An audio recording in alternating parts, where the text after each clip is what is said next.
নমস্কার, আমি দীপশিকা বিজ্ঞান ও প্রযুক্তির খবর নিয়ে। এসি এবং সিলিং ফ্যান কি একসঙ্গে চালানো উচিত, জানুন বিশদে।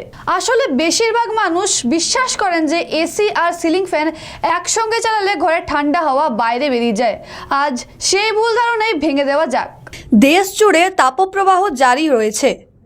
বেলা বাড়তেই থাকলেই বইতে শুরু করছে লু বা গরম হাওয়া।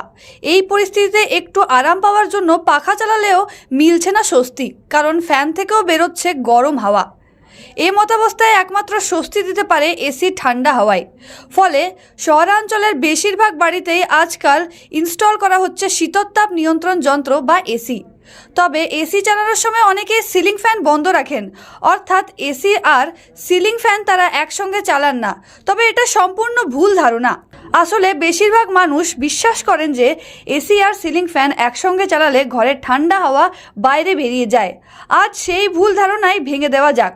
গরম লাগলে সকলেই প্রথমে এসি অন করেন, আর তার সঙ্গে সিলিং ফ্যান চালিয়ে দিলে ঘর কিন্তু তাড়াতাড়ি ঠান্ডা হয়ে যায়, ফলে দ্রুত স্বস্তি মেলে।